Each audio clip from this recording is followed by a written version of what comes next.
ठीक है, तो नया चैप्टर स्टार्ट करते हैं, इलेक्ट्रोमैग्नेटिक इंडक्शन है। ठीक है, तो इलेक्ट्रोमैग्नेटिक इंडक्शन, इलेक्ट्रोमैग्नेटिक इंडक्शन।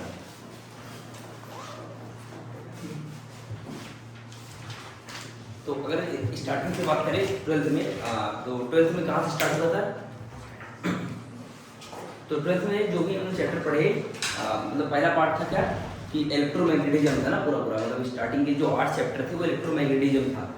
मतलब जो पहला चैप्टर था वो स्टडी ऑफ, मतलब पूरा 1 से लेके 8 चैप्टर जो है वो स्टडी ऑफ चार्ज है ना। 1 से लेके मतलब तुम्हारे एनसीईआरटी के हिसाब से जो 8 चैप्टर है ना वो सब क्या है, स्टडी ऑफ चार्ज है। जैसे चार्ज अगर रेस्ट में है तो स्टार्टिंग के 2 चैप्टर पढ़ते हैं जिसको बोलते हैं इलेक्ट्रोस्टैटिक्स, है ना। पहला चैप्टर क्या था, इलेक्ट्रिक फील्ड एंड चार्जेस, दूसरा था क्या, इलेक्ट्रिक पोटेंशियल एंड कैपेसिटेंस। तो ये चैप्टर, ये जो था इसमें चार्ज क्या था, रेस्ट था। अब फिर उसका थर्ड चैप्टर अपन पढ़े थे, थर्ड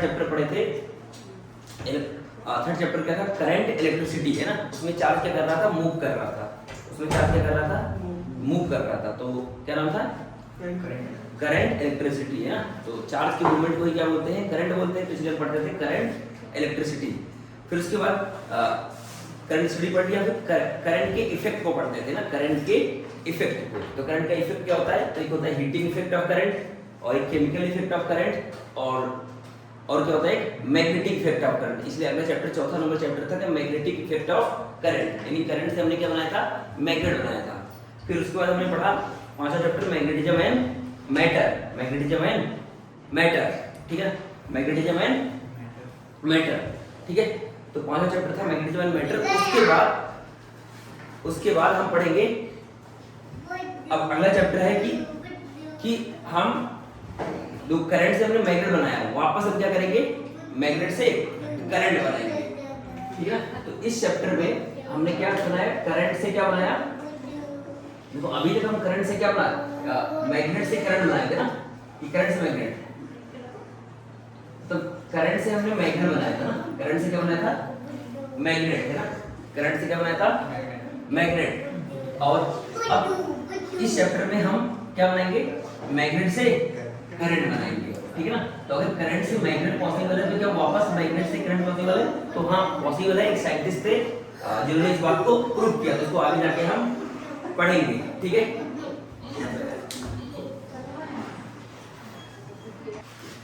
ठीक है, तो हमने करंट से क्या बनाया था, ध्यान दो ना। तो हमारा चौथा चैप्टर था मैग्नेटिक इफेक्ट ऑफ करंट। तो करंट से हमने बनाया था मैग्नेट, है ना। करंट से क्या बनाया था, मैग्नेट। तो क्या वापस पॉसिबल है कि मैग्नेट से हम करंट बना लें, तो हाँ इस चैप्टर में हम क्या करेंगे, मैग्नेट से करंट बनाएंगे ना। मैग्नेट से क्या बनाएंगे, करंट। अभी तक क्या था कि करंट से हमने मैग्नेट बनाया था ना, कि जब भी किसी वायर में करंट फ्लो होता था उसके चारों तरफ मैग्नेटिक फील्ड आ जाती थी, है ना। जिसको प्रूव किया था किसने, मतलब जिसको ओरेस्टेड एक्सपेरिमेंट से क्या किया था, उन्होंने प्रूव किया था और निकालना सीखा था किससे, बायो-सेवर्ट लॉ से। मतलब बायो-सेवर्ट लॉ से मतलब वैल्यू निकालना सीखे थे, और ओरेस्टेड ने अपने एक्सपेरिमेंट से इस बात को प्रूव किया था, है ना। ठीक है, तो अब हम क्या करेंगे कि मैग्नेट बनाना हमने सीख लिया, अब मैग्नेट से वापस हम करंट बनाना सीखेंगे। तो इस चैप्टर को हम बोलेंगे इलेक्ट्रोमैग्नेटिक इंडक्शन। इसके अलावा 2 चैप्टर और कौन से बचे, एक बचा अल्टरनेटिंग करंट, ठीक है ना, अल्टरनेटिंग करंट, और एक बनेगा क्या, EMW, इलेक्ट्रोमैग्नेटिक वेव। तो ये 8 चैप्टर जो होंगे वो तुम्हारे इलेक्ट्रोमैग्नेटिज्म के पार्ट होंगे, ठीक है। तो मतलब 12th का लगभग 80% सिलेबस यही है ना। उसके बाद बचेगा मॉडर्न फिजिक्स एंड ऑप्टिक्स, ठीक है। तो ये लिख लिया होगा ना। तो अब नेक्स्ट लिखो, अब इस चैप्टर को पढ़ने के लिए हम कुछ चीजें पढ़ते हैं ना, कुछ चीजें पढ़ते हैं। जैसे सबसे पहले पढ़ते हैं एरिया वेक्टर, है ना। जैसे हमने इलेक्ट्रोस्टैटिक्स में पढ़ा था एरिया वेक्टर, है ना। क्या पढ़ा था, एरिया वेक्टर। तो एरिया वेक्टर क्या होता है, सरफेस के, है ना, परपेंडिकुलर सरफेस की क्या होता है, परपेंडिकुलर लाइन, है ना। मतलब एरिया वेक्टर क्या होता है, सरफेस के परपेंडिकुलर हम एक वेक्टर डिफाइन करते हैं ना। तो हम सबसे पहले टर्म पढ़ेंगे एरिया वेक्टर, ठीक है, एरिया वेक्टर, ठीक है। तो यहाँ पर एरिया को हम क्या मानेंगे, वेक्टर क्वांटिटी है। अच्छा, एरिया वेक्टर हम इलेक्ट्रोस्टैटिक्स में पढ़ चुके हैं, ठीक है ना। तो एरिया वेक्टर क्या होता है, सरफेस के परपेंडिकुलर। तो इसमें एरिया दो टाइप का होता है, क्लोज एरिया, एक ओपन एरिया ना, एक क्लोज एरिया और एक ओपन एरिया। ठीक है, तो ओपन एंड क्लोज। ठीक है, तो ओपन एरिया में क्या होता है कि जो एरिया वेक्टर होता है वो सरफेस के परपेंडिकुलर सभी होता है, और इसमें कोई भी डायरेक्शन नहीं सकता। मान लो एरिया वेक्टर की डायरेक्शन ये हो गई, तो ये वाला क्या हो जाएगा, नीचे वाला माइनस ई कैप हो जाएगा, नीचे वाला। ठीक है, लेकिन अगर तो मान लो कोई क्लोज सरफेस है, मान लो कोई क्लोज सरफेस है, तो उसका एरिया वेक्टर हमेशा क्या होगा, सरफेस के परपेंडिकुलर में अवे का सरफेस होगा ना, ये मान लो डी ए वेक्टर हो जाएगा। ठीक है, तो क्लोज सरफेस के लिए एरिया वेक्टर क्या होगा, परपेंडिकुलर होगा। ठीक है, तो मतलब ऐसे मैंने बहुत सारे क्वेश्चन वहां करवाए होंगे। एक एग्जांपल अगर कर सकते हैं एरिया वेक्टर के, जैसे बोला कि ये एक्स एक्सिस है, ये वाई एक्सिस है और ये जेड एक्सिस है। ठीक है, तो अपने पास मान लो एक एरिया ऐसे करके ऐसे, ये मानते हैं 2 है, ये 3 है, तो इसका एरिया वेक्टर कितना हो जाएगा, तो पहले वैल्यू निकालते हैं, तो 2 into 3 यानी कि 6, और डायरेक्शन क्या हो जाएगा, तो इसी डायरेक्शन को ना, तो इसके परपेंडिकुलर, तो इस डायरेक्शन को अगर मान लो पॉजिटिव, तो अंदर वाले को क्या मान लेंगे, नेगेटिव। मतलब किसी को पॉजिटिव किसी को नेगेटिव मान सकते हो, तो मैं ऊपर वाले को पॉजिटिव मान रहा हूँ, तो इसका एरिया वेक्टर क्या हो जाएगा 6 ठीक है। मैंने मान लिया कि इसका वेक्टर इधर होगा, एरिया वेक्टर इधर होगा, तो अंदर की तरफ क्या हो जाएगा माइनस के, ठीक है, तो इधर हो जाएगा एरिया वेक्टर 6 के। ठीक है, तो ऐसे मैंने बहुत सारे करवाए होंगे। ठीक है, और जैसे अगर मान लो एक सरफेस ऐसे ले लो, ये एक्स एक्सिस, ये वाई एक्सिस और ये जेड एक्सिस ऐसे ले लिया। ठीक है, इस टाइप का ले लिया, ये 2 है, ये 3 है, ये 3 है, और ये मान लेते हैं ये भी 3 है। ठीक है, तो इसका एरिया वेक्टर क्या जाएगा, तो यहाँ पर 2 वेक्टर हो जाएंगे ना, एक इधर और एक इधर, मान लो ना इस साइड और एक इस साइड, तो इसका एरिया वेक्टर कितना आ जाएगा, 2 3 जा 6 यानी 6 के कैप, और इसका हो जाएगा 3 3 जा 9, और इसका इधर मान लो तो आई कैप, तो एरिया वेक्टर आ जाएगा 6 के कैप प्लस 9 आई कैप। तो ऐसे एरिया वेक्टर हम डिफाइन कर लेंगे। ठीक है, तो अब नेक्स्ट टर्म रहेगा, देखो हम पढ़ रहे हैं करंट से, हमने करंट से मैग्नेट बनाना सीख लिया था, अब मैग्नेट से क्या बनाएंगे, करंट। तो इसके लिए हमें कुछ टर्म पढ़ने पड़ रहे हैं ना। जैसे अभी तक क्या था कि करंट कैरिंग वायर क्या करता था, मैग्नेटिक फील्ड बनाता था, तो वापस हम मैग्नेट से क्या बनाएंगे, इस चैप्टर में करंट बनाना सीखेंगे। तो इसलिए चैप्टर का नाम क्या है, इलेक्ट्रोमैग्नेटिक इंडक्शन। ठीक है, तो इसको मतलब ये मैग्नेट से करंट बनाने को पढ़ने से पहले हम क्या पढ़ते हैं, कुछ मतलब इंपॉर्टेंट टर्म। जैसे पहला क्या है, एरिया वेक्टर, फिर पढ़ेंगे इसके बाद मैग्नेटिक फ्लक्स, है ना। तो जल्दी से लिख लो फटाफट में इसको। ठीक है, तो ये लिख लिया होगा। अब आगे बात करते हैं मैग्नेटिक फ्लक्स की। ठीक है,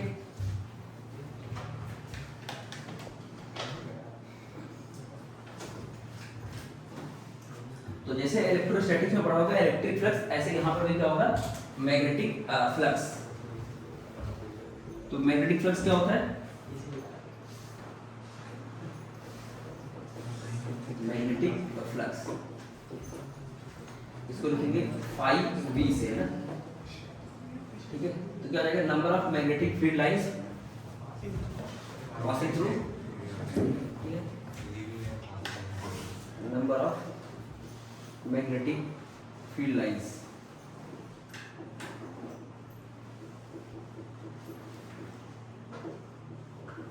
पासिंग थ्रू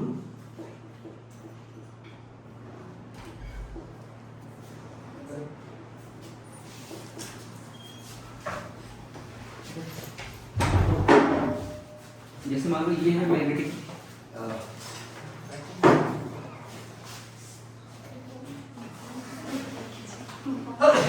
ये है मान लो मैग्नेटिक फील्ड लाइंस,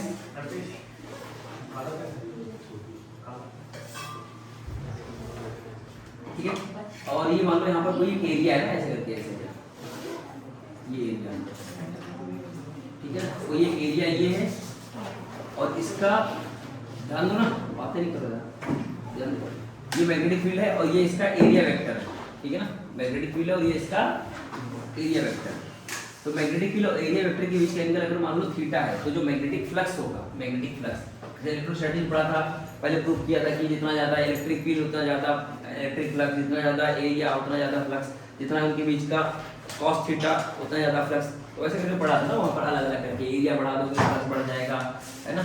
तो और ये थीटा चेंज कर दोगे तो फ्लक्स चेंज हो जाएगा, बी बढ़ा दोगे तो फ्लक्स बढ़ जाएगा। तो इन सबको जब कंबाइन करते हैं तो फ्लक्स की वैल्यू क्या आती है, phi value V A cos theta, वहाँ आता है ई ए कॉस थीटा, तो आएगा वी ए कॉस थीटा, है ना, वी ए कॉस थीटा।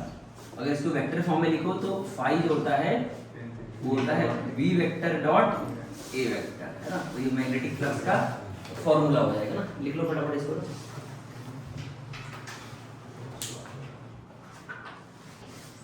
ठीक है, तो ये हो गया फॉर्मूला। तो इसका यूनिट जो होता है वो हो जाएगा क्या, टेस्ला। मैग्नेटिक फील्ड मतलब यूनिट टेस्ला मीटर स्क्वायर, तो टेस्ला मीटर स्क्वायर। इसी को हम और बोलते हैं वेबर, है ना, क्या बोलते हैं, वेबर, है ना, यानी कि WV, है ना। और इसकी अगर डायमेंशन निकालनी है ना, मैग्नेटिक फ्लक्स का डायमेंशन, तो डायमेंशन निकालने के पहले तुम्हें मैग्नेटिक फील्ड का डायमेंशन पता होना चाहिए ना।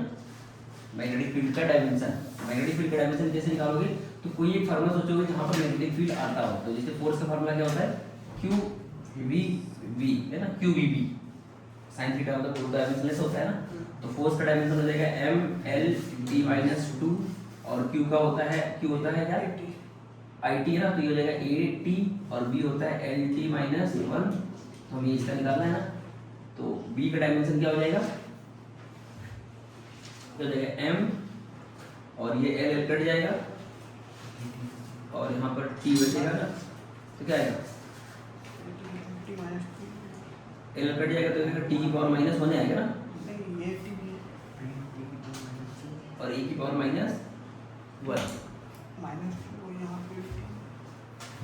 है ना, ये बचेगा ना। F हो जाएगा MLT-2, Q हो जाएगा AT, B हो जाएगा LT-1 और B निकालना है तो L से L कट जाएगा और एक T कट जाएगा तो T की पावर -1 बचेगा और A डिवाइड में जाएगा तो A की पावर माइनस, सही है।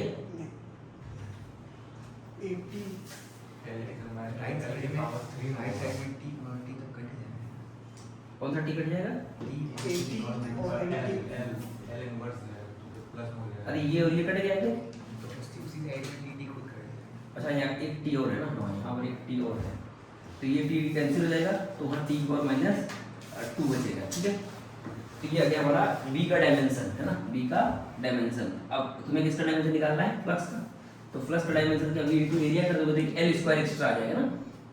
तो इसलिए डायमेंशन, फ्लक्स का डायमेंशन क्या हो जाएगा, पाई का, तो V इंटू एरिया कर देंगे ना, तो बस यहाँ पर एक्स्ट्रा आ जाएगा L स्क्वायर, तो ये हो जाएगा M L स्क्वायर T की पावर -2 A की पावर -1, ठीक है। तो ये हो जाएगा फ्लक्स का डायमेंशन। ये हो जाएगा टेस्ला मीटर स्क्वायर या फिर बोलते हैं वेबर, है ना। अच्छा ध्यान रखना, जो इलेक्ट्रिक फ्लक्स का यूनिट है वो वेबर नहीं होता, मैग्नेटिक फ्लक्स का वेबर होता है ना, ठीक है।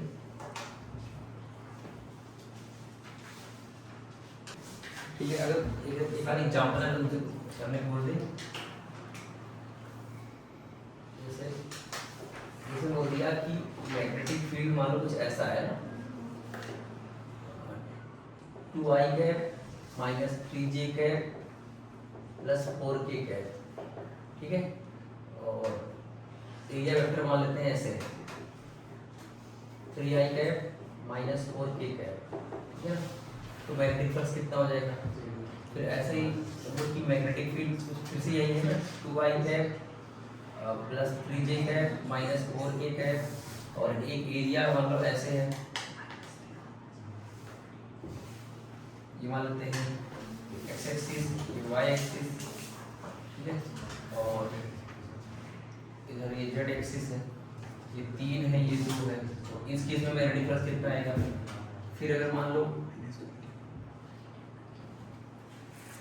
एक मतलब मैग्नेटिक फील्ड की वैल्यू इतनी है, मान लेते हैं 2i cap -3j cap +4k cap और एक रिंग है वो मान लेते हैं YZ प्लेन में है, कौन से प्लेन में है, YZ प्लेन में। रेडियस आर है ना, तो हर एक केस में क्या निकालना है, फ्लक्स कितना पास होगा ना, कितना फ्लक्स पास हो रहा होगा। तो पहले वाले में क्या कर दोगे, पहले वाले में फ्लक्स बोलोगे सर बी डॉट है ना, क्या होता है, ए होता है,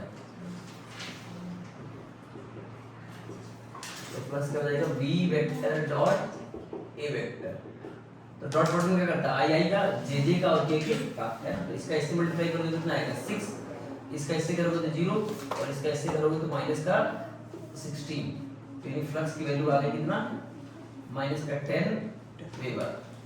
ठीक है, इसका बताओ, इसका तो इसका पहले एरिया वेक्टर लिख लो ना, इसका तो इसका एरिया वेक्टर कितना आएगा, 3 2 6 के है ना, तो एरिया वेक्टर जो आ गया इसका, तो एरिया वेक्टर आ गया 6 के है, तो इसके साथ डॉट कर दोगे तो काम में कौन रहेगा, सिर्फ के वाला है ना, सिर्फ के वाला है ना, तो इसका फ्लक्स जो आ जाएगा वही करोगे बी डॉट ए, तो बस इसका इसका मल्टीप्लाई कर दो तो आएगा -24 वेबर। ठीक है, इस वाले में इसका एरिया वेक्टर क्या रहेगा, वाईजेड प्लेन है, तो इसका मतलब इसका एरिया वेक्टर जो होगा उसमें होगा आई कैप में होगा ना, इसमें होगा आई कैप में हो जाएगा ना, अगर वाईजेड प्लेन है तो इसके परपेंडिकुलर होगा, तो अगर मतलब इधर मान लो वाई है, इधर जेड है, इधर क्या होगा, आई होगा, तो इसका जो एरिया वेक्टर होगा वो किधर होगा, आई कैप में है ना, तो एरिया वेक्टर जो हो जाएगा पाई आर स्क्वायर होगा, एरिया पाई आर स्क्वायर, लेकिन किधर आई कैप में, तो फ्लक्स कैसे लगाओगे, B dot A, B vector dot A vector, तो बी के साथ डॉट करोगे तो आई वाला कम आएगा ना, तो बस इसका इससे मल्टीप्लाई होगा तो क्या आ जाएगा 2 पाई आर स्क्वायर वेबर। ठीक है, लिख लो फटाफट ना, अब ध्यान दो ना, तो ये हो गया होगा। अब नेक्स्ट पार्ट बात करते हैं फैराडे एक्सपेरिमेंट है ना, तो यहाँ से हमने क्या क्या पढ़ लिया, एरिया वेक्टर पढ़ लिया एंड मैग्नेटिक फ्लक्स पढ़ लिया है ना। तो पता इस चैप्टर को पढ़ने के लिए तुम्हें दो चीजें पता होनी चाहिए, क्या, area vector and magnetic flux, तो हमने पढ़ लिया। तो फ्लक्स क्या हो जाएगा, फ्लक्स का फार्मूला हो जाएगा v डॉट a यानी कि v cos थीटा, और एरिया वेक्टर क्या होगा, सरफेस के परपेंडिकुलर। ठीक है, अब नेक्स्ट बात करेंगे फैराडे एक्सपेरिमेंट है ना, तो ये नाम है फैराडे एक्सपेरिमेंट।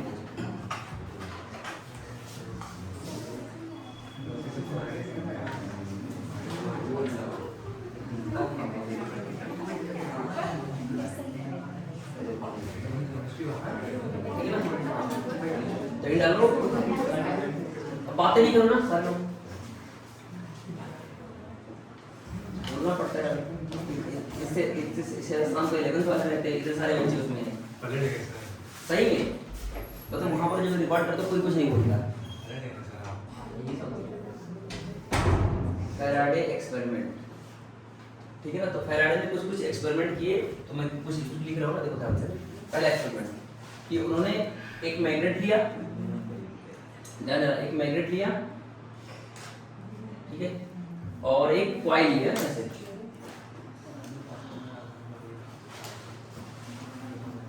और कॉइल को एक गैल्वेनोमीटर से कनेक्ट कर दिया ऐसे करके, है ना। तो गैल्वेनोमीटर क्या है, डिवाइस है तो जो बहुत छोटे से करंट को क्या कर लेता है, हाँ डिटेक्ट कर लेता है ना। अगर जरा सा भी करंट होगा तो इसमें डिफ्लेक्शन आ जाएगा ना, इसमें क्या आ जाएगा, डिफ्लेक्शन आ जाएगा। और यहाँ पर उन्होंने एक मैग्नेट लिया ना, यहाँ पर क्या लिया, एक मैग्नेट लिया, मान लेते हैं ये नॉर्थ है और ये साउथ है, ठीक है, या फिर इधर मान लेते हैं नॉर्थ, इधर साउथ है ना, इधर साउथ इधर नॉर्थ। अब मैग्नेट को अगर कुछ नहीं किया, मैग्नेट को देखा उधर कुछ भी नहीं हो रहा, लेकिन जैसे ही मैग्नेट को क्या किया, आगे पीछे किया, तो हमें पता है कि मैग्नेट से क्या पास हो रहा होगा, मैग्नेटिक फील्ड लाइंस। ध्यान देना, मैग्नेट से क्या पास हो रहा होगा, मैग्नेटिक फील्ड लाइंस। तो हमें पता है कि मैग्नेट से मैग्नेटिक फील्ड लाइंस कैसे निकलती हैं, तो नॉर्थ से निकलती हैं और साउथ में जाके मिलती हैं। तो कुछ ऐसा आएगा ना, देखो ऐसे, मतलब इसके अंदर से ऐसे पास करेगा मैग्नेटिक फील्ड लाइंस, समझ गया, ऐसा, मतलब ऐसे करके वापस यहाँ पर आ जाएगा ना, क्लोज लूप। तो इसका मतलब इस लूप से क्या पास हो रहा है, मैग्नेटिक फील्ड लाइंस, यानी कि फ्लक्स पास हो रहा है, यानी क्या पास हो रहा है, फ्लक्स पास हो रहा है। मतलब इस लूप से क्या पास हो रहा है, मैग्नेटिक फील्ड लाइंस, यानी कि इस लूप से क्या पास हो रहा है, फ्लक्स पास हो रहा है, ठीक है। तो अभी देखा, मतलब इसका मतलब कुछ हो नहीं रहा था, तो उन्होंने क्या किया, मैग्नेट को हल्का सा क्या किया, मूवमेंट किया, मतलब मैग्नेट को हल्का सा लूप की तरफ लेके गए। जैसे ही मैग्नेट को लूप की तरफ लेके गए, मतलब एक वेलोसिटी दे दिया इधर, वैसे ही अचानक से क्या हो जाए, मैग्नेटिक जो मैग्नेटिक फील्ड थी वो क्या होगा, लूप से ज्यादा पास करने लगा, इसका मतलब फ्लक्स से ज्यादा पास करने लगा। समझ आ रहा है? मतलब किसी एरिया से अगर मान लो मैग्नेटिक फील्ड लाइंस पास हो रही है तो हम बोलते हैं फ्लक्स पास हो रहा है। क्या पास हो रहा है? फ्लक्स। मतलब किसी एरिया से अगर मैग्नेटिक फील्ड लाइंस पास हो रही है तो क्या बोलेंगे, मैग्नेटिक फ्लक्स पास हो रहा है। इलेक्ट्रिक फील्ड लाइंस पास हो रहा है तो इलेक्ट्रिक फ्लक्स। अगर मान लो पानी पास हो रहा है तो वाटर फ्लक्स बोलते हैं ना। तो वही चीज है कि अगर यहाँ से मैग्नेट से क्या रहा है, मैग्नेटिक फील्ड लाइंस जा रही है, ठीक है, मैग्नेटिक फील्ड लाइंस जा रही है, तो इससे क्या पास हो रहा है, फ्लक्स पास हो रहा है। और जैसे मैं इस मैग्नेट को क्या करूंगा, मैग्नेट की तरफ मूव करूंगा, मैग्नेट की तरफ क्या करूंगा, मूव करूंगा, तो अचानक से फील्ड लाइंस क्या हो जाएगी, बढ़ जाएगी, यानी फ्लक्स बढ़ जाएगा। यानी कि बोल सकते हैं फ्लक्स चेंज कर गया। फ्लक्स क्या कर गया, चेंज कर गया। तो इस गैल्वेनोमीटर में अचानक से क्या आ गया, डिफ्लेक्शन आ गया। जैसे ही हमने क्या किया, इस मैग्नेट को हल्का सा आगे की तरफ मूव कराया, तो अचानक से यहाँ पर क्या हुआ कि मैग्नेटिक फील्ड लाइन पास हो रही थी, तो अब थोड़ा सा पास में आ गया, तो क्या होगा, ज्यादा मैग्नेटिक फील्ड लाइन पास होगी, तो मैग्नेटिक फील्ड लाइंस क्या हो गई, अचानक से बढ़ गई, तो मैग्नेटिक फ्लक्स क्या हो गया, बढ़ गया, यानी मैग्नेटिक फ्लक्स चेंज कर गया। मैग्नेटिक फ्लक्स क्या कर गया, चेंज कर गया। तो उन्होंने देखा कि गैल्वेनोमीटर में क्या आ गया, डिफ्लेक्शन आ गया। गैल्वेनोमीटर में क्या हो गया, डिफ्लेक्शन आ गया। तो उन्होंने क्या किया कि मैग्नेट को कभी इधर किया या फिर कभी इधर मूव कराया, कभी इधर मूव कराया। तो इन सब की बेसिस पर उन्होंने क्या बोला, एक कंक्लूजन निकाला कि मान लेते हैं कि जब मैग्नेट को मैंने इधर मूव किया था, इधर, तो गैल्वेनोमीटर में डिफ्लेक्शन जो आया, जी में जो डिफ्लेक्शन आया वो मान लो क्लॉकवाइज आया। डिफरेंस कैसा आया, क्लॉकवाइज आया, मान लेते हैं क्लॉकवाइज। तो अगर मान लो मैग्नेट को जो तुम इधर मूव करवाओगे,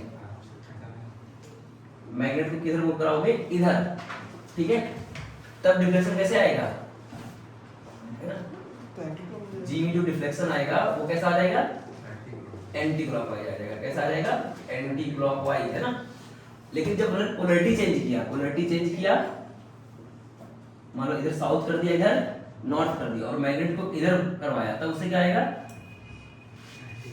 तो अब साउथ से साउथ वाला इधर आ जाएगा, साउथ वाला इधर आ जाएगा, तो इसको जो पास ले जाओगे तो मैग्नेटिक क्या हो जाएगा, फ्लक्स फिर से बढ़ेगा, फील्ड लाइन फिर से बढ़ेगी, तो उल्टा होगा ना। अब जैसे देखो जब पास ले जाने पर डिफ्लेक्शन कैसा आया था, क्लॉकवाइज, तो अगर साउथ को पास में ले जाओगे तो क्या आएगा उससे, एंटी क्लॉकवाइज, तो है ना, डिफ्लेक्शन इन जी क्या आएगा,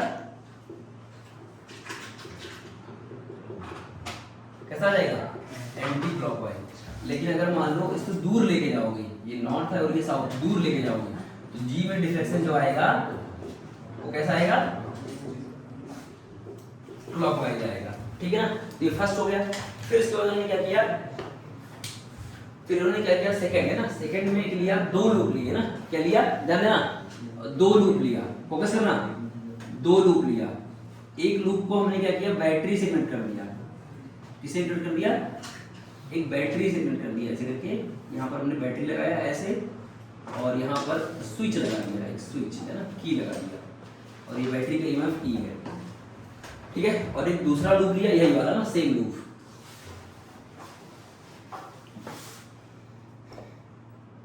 ठीक है, सेम लूप लिया, और उसमें क्या लगाया, गैल्वेनोमीटर। और हमें पता है गैल्वेनोमीटर क्या करता है, अगर जरा सा भी करंट होगा तो ये क्या करेगा, इसमें डिफ्लेक्शन आएगा, तो ये डिटेक्ट कर लेगा कि हाँ करंट है सर्किट में, ठीक है।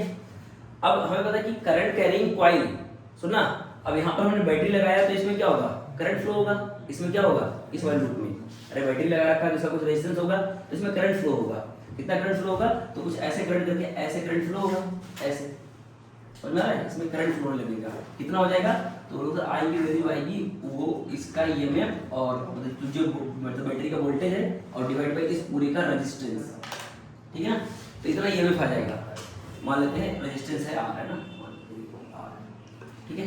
तो ये आ जाएगा करंट। अब हमें पता है कि जो लूप होता है वो करंट, अगर लूप में करंट फ्लो हो रहा है तो लूप बिहेव करता है किसकी तरह, बार मैग्नेट की तरह बिहेव करता है, ये हमने पढ़ रखा है। अगर किसी करंट कैरिंग लूप में मैग्नेटिक फील्ड मतलब वो है, मतलब लूप है, मतलब लूप में करंट कैरिंग करंट है, मतलब ठीक है, तो बिहेव करता है किसकी तरह, बार मैग्नेट की तरह बिहेव करता है ना। मतलब अगर कोई करंट कैरिंग लूप है तो किसकी तरह बिहेव करता है, बार मैग्नेट की तरह। तो इसका मतलब इसलिए अपना मैग्नेटिक फील्ड लाइंस बनाएगा। तो कैसा बनाएगा मैग्नेटिक फील्ड लाइंस, तो ये देखो ऐसे है ना, ये बाहर वाला अंदर वाला, तो ऐसे करके ऐसे, तो इसका मतलब ये अपना मैग्नेटिक फील्ड लाइंस ऐसे बनाएगा, ये थोड़ा डॉटेड दो ना, डॉटेड, इससे पता चले कि अंदर में है ना ये, ठीक है। तो इसका मतलब ये अपना मैग्नेटिक फील्ड लाइंस ऐसे बनाएगा, तो कर ले करोगे ऐसे, तो मैग्नेटिक फील्ड लाइंस ऐसे बनाएगा, ठीक है। तो इसका मतलब इससे भी कुछ ना कुछ फ्लक्स पास होगा।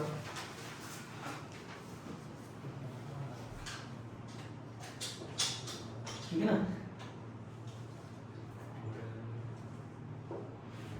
ठीक है। तो इसका मतलब इस लूप की वजह से इसमें से क्या पास हो रहा है, मैग्नेटिक फील्ड लाइंस, यानी कि इससे क्या पास हो रहा है, फ्लक्स।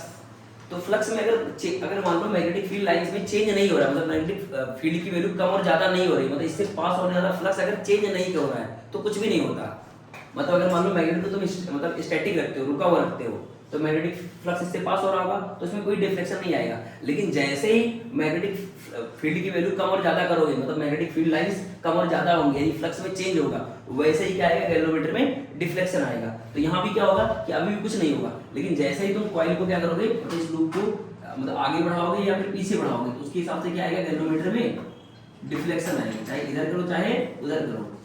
तो इधर उधर करने से क्या होगा, मैग्नेटिक फील्ड की वैल्यू कम और ज्यादा होगी, तो इसमें क्या आएगा, गैल्वेनोमीटर में डिफ्लेक्शन आएगा। तो अगर ये इसमें मोशन होगा ना इसमें, तो जी में क्या आएगा, जी सो डिफ्लेक्शन, तो गैल्वेनोमीटर क्या करेगा, डिफ्लेक्शन शो करेगा। हाँ, अगर v जीरो हो जाए, मतलब कोई इन दोनों में मोशन ही ना हो, तो कोई डिफ्लेक्शन नहीं आएगा। फिर तीसरा एक्सपेरिमेंट उन्होंने किया सेम। तीसरा उन्होंने क्या बोला कि फिर से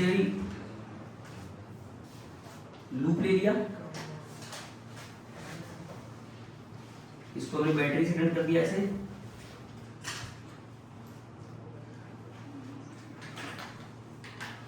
और मान लेते हैं इस पूरे का रेजिस्टेंस R है, और हमने की लगा दिया ना, की, ठीक है। और ये तुम्हारा दूसरा लूप है,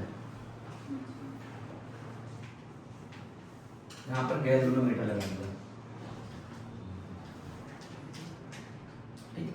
अब क्या होगा कि अगर मान लो ये भी मूव कर रहा है और ये भी मूव कर रहा है, तो इससे पास होने वाला फ्लक्स क्या होगा, कम और ज्यादा होगा।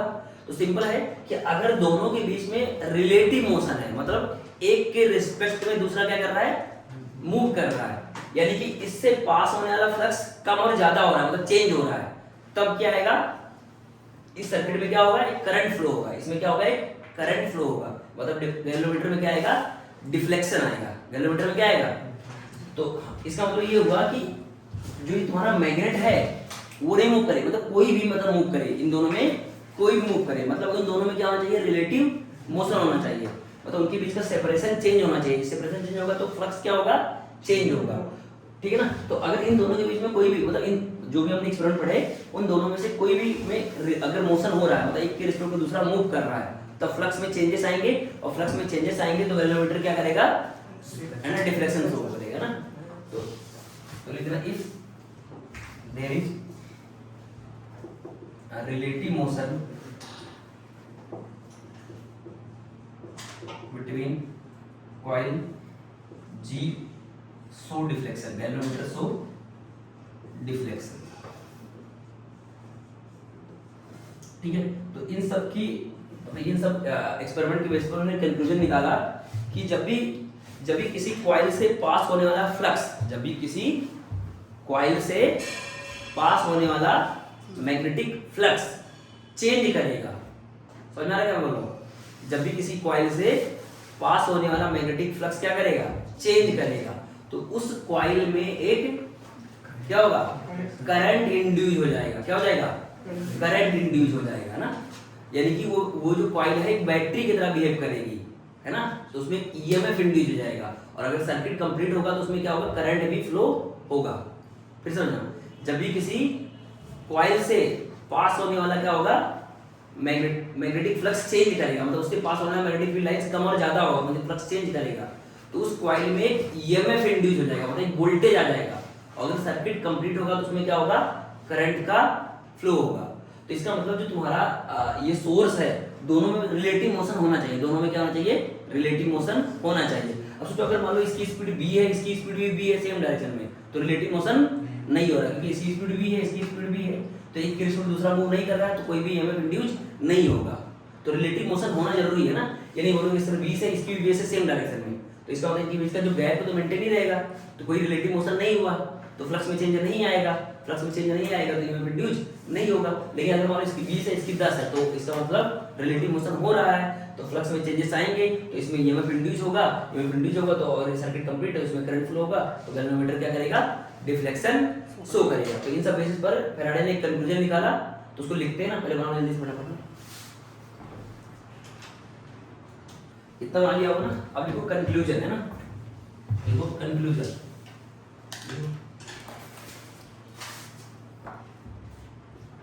ठीक है ना, तो लिखो कंक्लूजन इन सबका,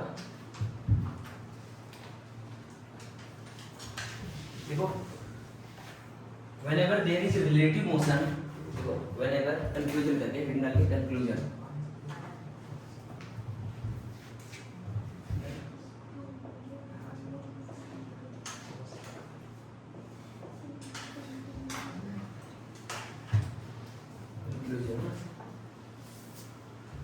देखो whenever there is a relative motion between source of magnetic field, because whenever there is a relative motion, whenever there is a relative motion between the source of magnetic field,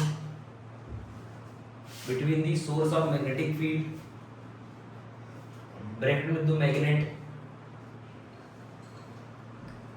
between the source of magnetic field bracket में magnet bracket close and the coil, whenever there is relative motion between the source of magnet and coil and EMF is induced,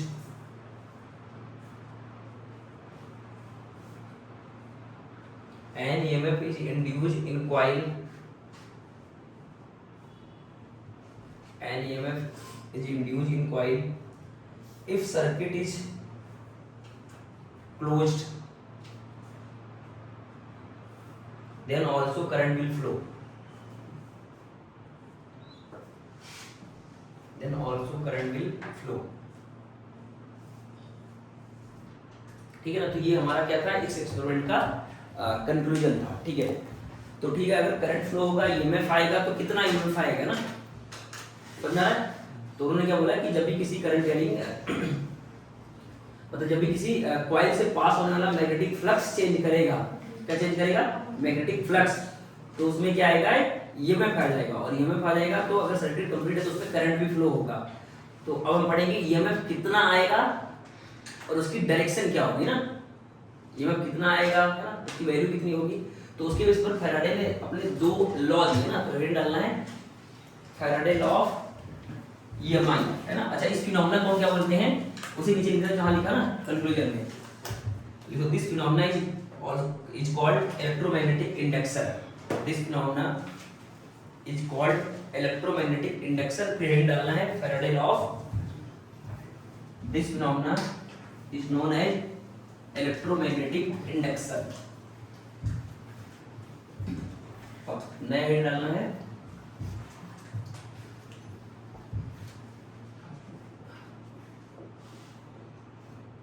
Faraday law of EMI, short में electromagnetic induction को क्या लिखेंगे, EMI, electromagnetic induction को short में क्या लिखेंगे, EMI, ठीक है ना।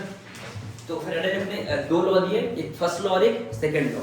तो फर्स्ट लॉ में सर उन्होंने ये बताया कि हाँ, कि जब भी क्या होगा, फ्लक्स में चेंजेस होंगे तो क्या आएगा, ईएमएफ आएगा। जब भी क्या होगा, किसी कॉइल से पास होने वाले मतलब मैग्नेटिक फील्ड में चेंजेस आएंगे, मतलब फ्लक्स में चेंजेस आएंगे, तो उसमें क्या आएगा, ईएमएफ आएगा, है ना। तो उसमें क्या आएगा, ईएमएफ आएगा, और अगर सर्किट कंप्लीट होगा तो उसमें क्या होगा, करंट फ्लो होगा।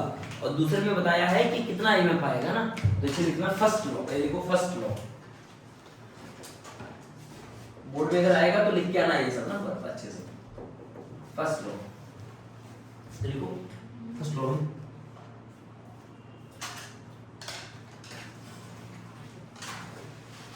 whenever the amount of magnetic flux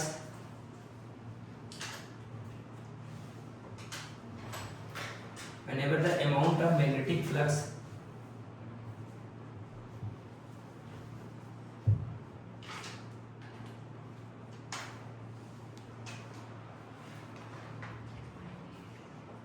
whenever the amount of magnetic flux link with a closed circuit, क्या लिखा, whenever the amount of magnetic flux link with a closed circuit changes and EMF is induced in the circuit, and EMF is induced in the circuit,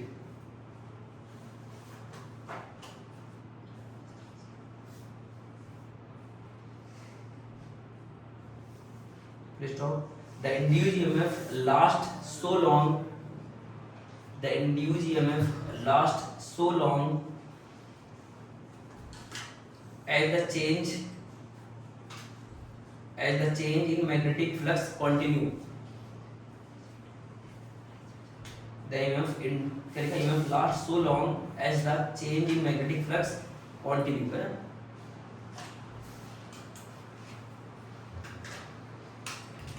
As the change in magnetic flux continue, ठीक है। तो Faraday first law क्या है कि अगर किसी coil से क्या होगा, लिंक फ्लक्स में चेंजेस होगा, तो उस कॉइल में क्या आ जाएगा, मैग्नेटिक क्या आ जाएगा, सॉरी ईएमएफ इंड्यूस हो जाएगा, और ईएमएफ तब तक रहेगा जब तक फ्लक्स में चेंजेस होता रहेगा, और अगर सर्किट कंप्लीट होगा तो क्या होगा, करंट भी फ्लो होगा, ठीक है। अब लिखो सेकंड लॉ, है ना, लिखो second law.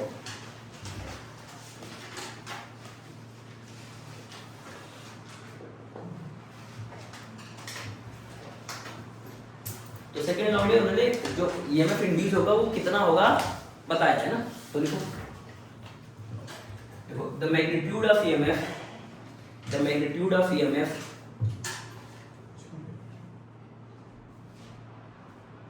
in a closed circuit, the magnitude of EMF in a closed circuit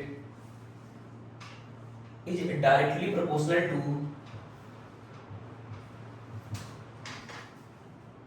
the magnitude of EMF in a closed circuit is directly proportional to rate of change of magnetic flux, directly proportional to rate of change of magnetic flux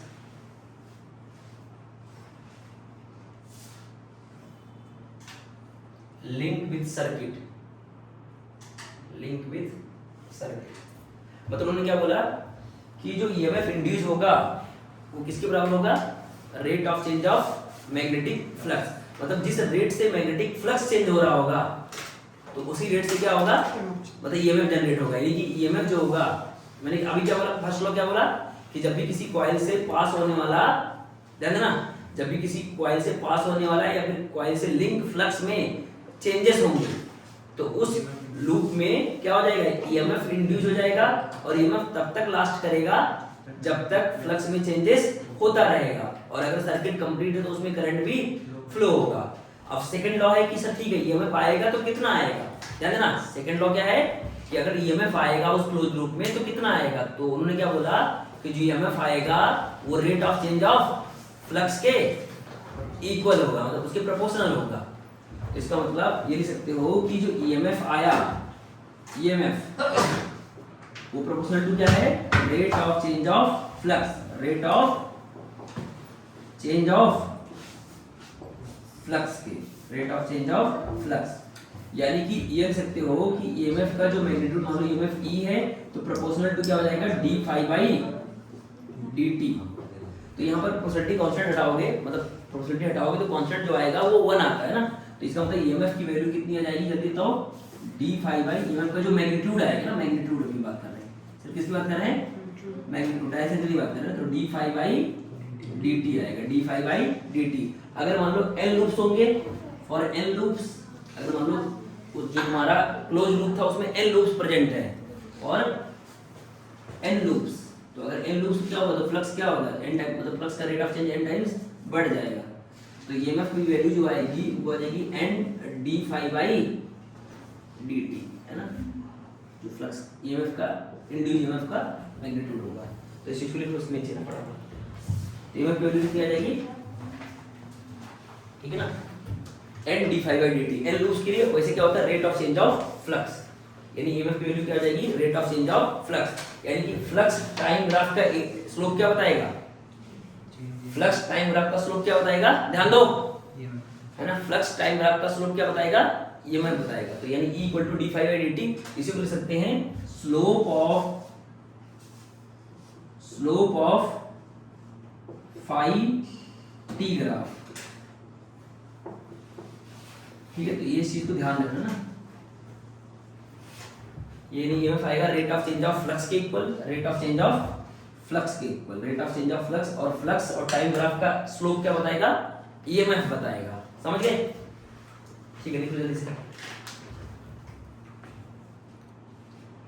ठीक है, तो यहां तक लिखिए बस हमने ना, तो Faraday first law and second law हो गया ना सबका, समझ में आ गया ना, first law and second law. मतलब फर्स्ट लॉ बताता है कि हाँ ईएमएफ आता है और ईएमएफ तब तक आएगा जब तक फ्लक्स में चेंजेस होता रहेगा, और सेकंड लॉ बताता है कि ईएमएफ कितना आएगा ना, ईएमएफ कितना आएगा, तो कितना आएगा, rate of change of flux के इक्वल होगा, यानी E इक्वल टू क्या आ जाएगा, d phi by d t, यानी कि फ्लक्स टाइम ग्राफ का स्लोप क्या बताएगा, ईएमएफ बताएगा। ठीक है, अब यार फ्लक्स चेंज करने के मेथड क्या है ना, तो फाई क्या होता है, फाई भी क्या होता है, तो सिर्फ बी ए cos थीटा होता है। अरे फ्लक्स क्या होता है, बी ए cos थीटा, बी होता है मैग्नेटिक फील्ड, ए होता है एरिया वेक्टर, और थीटा होता है उनके बीच का एंगल।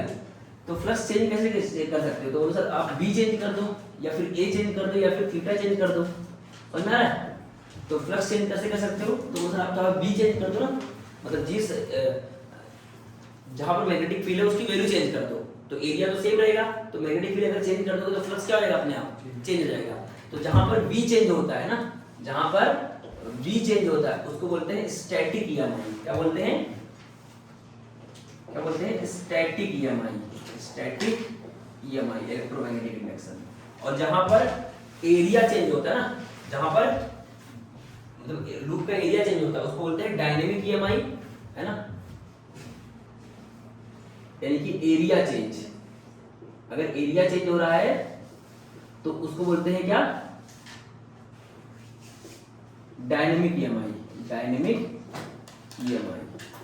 और जहां पर थीटा चेंज हो रहा है, क्या चेंज हो रहा हो, थीटा, थीटा चेंज हो रहा होगा, इसका मतलब लूप क्या हो रहा है, घूम रहा होगा ना, लूप क्या कर रहा होगा, सोचो ना, अगर मैग्नेटिक फील्ड मान लो ऐसे फोकस करना, और या फिर सोचो ऐसे मैग्नेटिक फील्ड, हाँ मतलब मैग्नेटिक फील्ड ऐसे है और ये लूप ऐसे है, ऐसे, तो इसका एरिया वेक्टर इधर ही होगा।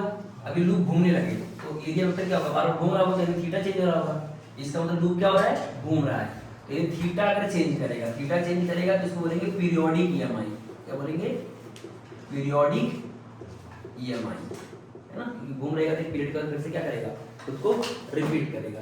तो बी कैसे चेंज कर सकते हैं, मतलब सर फ्लक्स कैसे चेंज कर सकते हैं, तो सर बी चेंज कर देंगे, मैग्नेटिक फील्ड की वैल्यू चेंज कर देंगे, ठीक है, या फिर एरिया चेंज कर सकते हैं, या फिर थीटा चेंज कर सकते हैं। तो अगर बी चेंज करोगे तो उसको बोलेंगे स्टैटिक ईएमआई, और अगर एरिया चेंज करते हो तो उसको बोलते हैं डायनेमिक ईएमआई, और अगर थीटा चेंज करते हो तो क्या बोलते हैं, पीरियोडिक ईएमआई। ठीक है ना, तो पहले एक आध बेसिक क्वेश्चन करते हैं ये और इंड्यूस के। तो जैसे पहला क्वेश्चन है कि फ्लक्स की वैल्यू ये दे रखा है ना कि phi equal to 3t square minus 5t plus 6 ये दे रखा है, और एरिया ऑफ कॉइल दे रखा है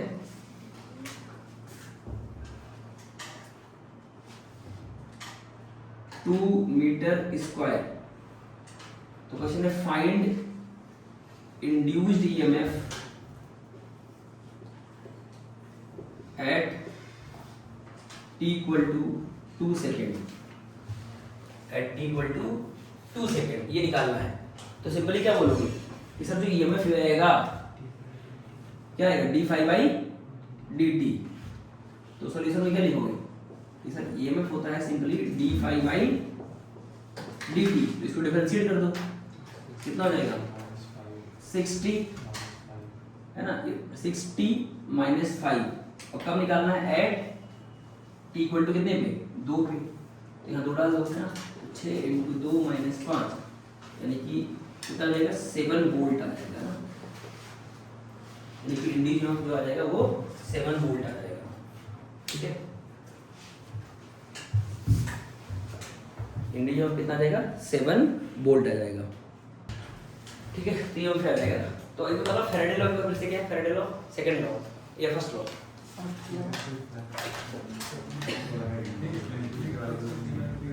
हाँ, जब भी किसी कॉइल से पास होने वाला क्या होगा मैग्नेटिक फ्लक्स चेंज करेगा तो उस कॉइल में क्या आ जाएगा एक ईएमएफ इंड्यूस हो जाएगा। अच्छा एक चीज और होता है कि जैसे कॉइल तो हो गया और एक दूसरा चीज होता है ना कि जैसे मान लो कोई कंडक्टर सुना, जैसे ये मैग्नेटिक फील्ड लाइन ऐसे है और कोई कंडक्टर है ऐसे, तो कंडक्टर अगर मान लो ऐसे करके मूव कर रहा है, ऐसे करके ऐसे कर रहा है, तो ये ढेर सारी मैग्नेटिक फील्ड लाइन को क्या कर रहा है कट कर रहा है ना। मैग्नेटिक फील्ड अंदर की तरफ ढेर सारी magnetic field line, magnetic field क्या है अंदर की तरफ है और ये कंडक्टर ऐसे मूव कर रहा है, तो ये बहुत सारी मैग्नेटिक लाइंस ऐसे हैं तो बहुत सारी मैग्नेटिक लाइंस को कट करके आगे बढ़ रहा है। ठीक है ना, ठीक है ना। तब भी क्या होगा कि जब भी कोई कंडक्टर है ना किसी मैग्नेटिक फील्ड में मूव करेगा और मैग्नेटिक फील्ड लाइंस को कट कर रहा होगा तो इसके अक्रॉस भी क्या आ जाएगा ईएमएफ आ जाएगा, इसके अक्रॉस भी क्या आ जाएगा ईएमएफ आ जाएगा। लूप के लिए तो है ही कि जब भी किसी क्लोज लूप से पास होने वाला फ्लक्स क्या करेगा चेंज करेगा तो उसमें ईएमएफ आ जाएगा और ईएमएफ वैल्यू आएगी d∅dt। और एक ये भी बोल सकते हो ना कि अगर मान लो कोई कंडक्टर है मैग्नेटिक फील्ड में क्या कर रहा है मूव कर रहा है तो ये बहुत सारे मैग्नेटिक फील्ड लाइन को क्या करेगा कट करेगा, है ना। तो ये ऐसे जा रहा होगा जब ऐसे तो मैग्नेटिक फील्ड लाइन ढेर सारी है तो उनको क्या कट करके जो निकल रहा है, तो अगर बहुत सारे मैग्नेटिक फील्ड लाइन को कट करेगा तो इसके क्रॉस भी क्या आ जाएगा एक ईएमएफ इंड्यूस हो जाएगा, मतलब ये बैटरी की तरह बिहेव करेगा। ठीक है, तो इसको हम आगे पढ़ेंगे, इसको बोलेंगे मोशनल ईएमएफ। क्या बोलेंगे मोशनल ईएमएफ। तो इसका मतलब ईएमएफ कब कब आएगा जब भी कोई करंट कैरिंग लूप से पास होने वाला मैग्नेटिक फ्लक्स चेंज करेगा या फिर कोई कंडक्टर बहुत सारे मैग्नेटिक फील्ड लाइंस को कट कर रहा होगा तब भी क्या होगा इसके क्रॉस एक वोल्टेज आ जाएगा, मतलब ईएमएफ आ जाएगा। ठीक है, तो जिसको बाद में क्या बोलेंगे मोशनल ईएमएफ। तो अभी हम नहीं पढ़ेंगे, इसको बाद में पढ़ेंगे ना। ठीक है, तो यहां तक तो हो गया होगा, आगे बढ़ते हैं। ठीक है, तो एक छोटा सा क्वेश्चन लेते हैं जिसको बोलते हैं रेल प्रॉब्लम, है ना।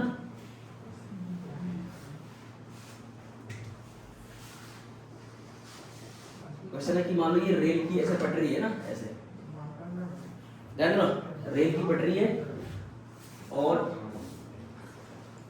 हमने क्या किया इसको हमने यहां से कट कर रखा, मैंने मान लिया इसका रेजिस्टेंस आर है ना, मतलब पूरा सब पटरी सबका मिला के, और यहाँ पर एक स्लाइडर है ऐसे एक रॉड है, मतलब स्लाइड कर सकता है ना, ये रॉड है, इसमें क्या कर सकता है ऐसे रखा हुआ है और ये स्लाइड कर सकता है ऐसे। ठीक है, तो ऐसे हॉरिजॉन्टली रखा हुआ है ऐसे, मतलब ये रेल की पटरी हो गई ऐसे और यहाँ पर मैंने कनेक्ट कर रखा है ये। ठीक है, और मैग्नेटिक फील्ड मतलब इस पूरे रीजन में अंदर की तरफ है, मतलब इस पूरे रीजन में तो जहां पर ये रेल की मतलब ये है ना रेल है ना, तो रेल की जो ये पटरिया है उस पे मैंने एक स्लाइडर रखा है जो मतलब मूव कर सकता है ना, मतलब इसमें कोई फ्रिक्शन नहीं है ना, ऑल सरफेस आर स्मूथ है ना, ऑल सरफेसेस आर स्मूथ, सभी सरफेस क्या है स्मूथ है अभी के लिए ना। ठीक है, अब सुना ध्यान से, मान लेते हैं अभी ये जो है, हाँ ठीक है, इसका जो ये लेंथ मान लेते हैं L है, ठीक है, या A मान लेते हैं ना, A स्लाइडर का लेंथ L है तो रॉड का लेंथ L है और ये जो गैप है अभी A है। ठीक है, तो अभी फ्लक्स कितना पास कर रहा है, अभी ये जो लूप बन रहा है ना, एक लूप बना, अरे बना कि नहीं, एक लूप समझ में आ रहा है कि नहीं, एक लूप बन गया ये, तो इस लूप से कितना फ्लक्स पास कर रहा है, तो फ्लक्स क्या होता है B इंटू ए, तो B तो B है और A कितना है A इंटू L, यानी इस लूप का एरिया कितना है AL, तो फ्लक्स कितना पास कर रहा है BAL। ठीक है, अब मान लो इसके पास, इसको मैंने एक वेलोसिटी दे दिया, इसको क्या दे दिया एक ऐसे हल्का सा क्या दे दिया एक ऐसे वेलोसिटी दे दिया, हल्का सा ऐसे लूप को हल्का सा स्लाइडर को वेलोसिटी दे दिया, तो फ्रिक्शन तो है नहीं, कोई फ्रिक्शन तो है नहीं, तो ये 20 स्पीड से क्या करेगा आगे बढ़ेगा। अच्छा जैसे ही आगे बढ़ेगा तो क्या होगा, तो उधर एरिया बढ़ने लगेगा, है ना, समझ में आ रहा है कि नहीं। अरे जैसे ही स्लाइडर आगे बढ़ेगा, ये जो स्लाइडर है या फिर ये रॉड है जो भी ना, मान लेते हैं रॉड है ना, जिसका मास मान लेते हैं M है, लेंथ L है। ठीक है, रॉड है, मास m है, लेंथ l है। तो इसको मैंने b स्पीड दे दिया। अच्छा ये फ्रिक्शनलेस सरफेस पे रखा हुआ, तो रेल की जो पटरी है मान लेते हैं फ्रिक्शन नहीं उसमें, तो अगर हम b स्पीड से देंगे तो ये b स्पीड से जाएगा। तो इससे क्या होगा कि जो ये वाला एरिया है लूप का एरिया बढ़ेगा। अगर लूप का एरिया बढ़ेगा तो उससे पास होने वाला फ्लक्स क्या करेगा, बढ़ेगा। यानी फ्लक्स में क्या होगा, चेंज होगा। और फ्लक्स में चेंज होगा तो इस लूप में क्या आएगा, करंट आएगा। अरे ईएमएफ आएगा तो ईएमएफ से क्या आएगा, करंट। फैराडे लॉ की अकॉर्डिंग है ना, समझ आ रहा है। मतलब अगर ये आगे बढ़ेगा तो ये एरिया बढ़ेगा, एरिया बढ़ेगा तो इसमें क्या आएगा, मतलब फ्लक्स बढ़ा, मतलब फ्लक्स चेंज किया, फ्लक्स चेंज करेगा तो rate of change of flux को क्या बोलते हैं, ईएमएफ बोलते हैं। तो इसमें भी आ जाएगा ईएमएफ आ जाएगा। और ये सर्किट कंप्लीट है तो इसमें क्या होगा, करंट फ्लो होगा। अरे सर्किट कंप्लीट है तो क्या होगा, करंट फ्लो होगा। तो ये जो रजिस्टर है उसमें हीट बनेगा ना, रजिस्टर में क्या बनेगा, हीट बनेगा, ठीक है। तो इसमें करंट फ्लो होगा, समझ आता है, ठीक है। तो क्या क्या हमें निकालना है ना, तो क्वेश्चन है कि find, first question initial flux, क्या निकालना है, इनिशियल फ्लक्स। तो इनिशियल फ्लक्स कितना है। दूसरा क्या निकालना हमें, ध्यान देना, इनिशियल फ्लक्स। अरे क्या निकालना है, इनिशियल फ्लक्स। दूसरा flux as a function of time, flux as a function of time. तीसरा इंड्यूस्ड ईएमएफ कितना आएगा, इंड्यूस्ड ईएमएफ। तीसरा क्या निकालना है, कितना ईएमएफ इंड्यूस होगा। और चौथा है इंड्यूस करंट, इंड्यूस करंट कितना आएगा। और पांचवा है डायरेक्शन ऑफ करंट क्या होगा, डायरेक्शन ऑफ करंट क्या होगा, ठीक है। तो इसको बोलते हैं रेल प्रॉब्लम ना, क्वेश्चन में डालना रेल प्रॉब्लम।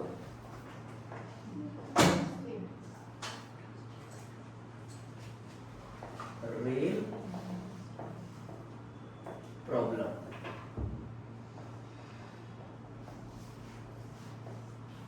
जल्दी बनाओ फटाफट ना, तो समझते हैं, ठीक है। तो इनिशियल फ्लक्स कितना हो जाएगा, बोले जल्दी से। तो सिंपल है कि सर 5 इनिशियल, तो सर एरिया कितना है ये, तो सीधा v इंटू ए हो जाएगा ना, va cos theta, va cos theta. तो b तो कितना है, b है, और a कितना है, a इंटू एल, और थीटा कितना है, 0 होगा ना।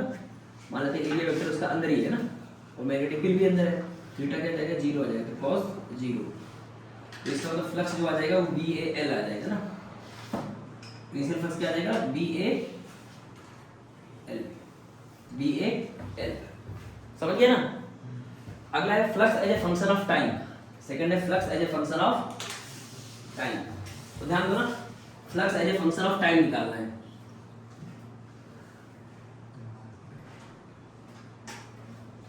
तो ये रेल था ऐसे करके ऐसे, तो पहले ये दूरी कितनी थी, a थी ना। तो स्टार्टिंग में रॉड यहाँ रहा होगा ना, स्टार्टिंग में रॉड यहाँ रहा होगा, और इसकी स्पीड कितनी है, v है। तो मान लो t समय में कुछ चल दिया होगा, तो कितना चल लिया होगा, x चल लिया होगा मान लो। तो x की वैल्यू कितनी आ जाएगी, v इंटू टी।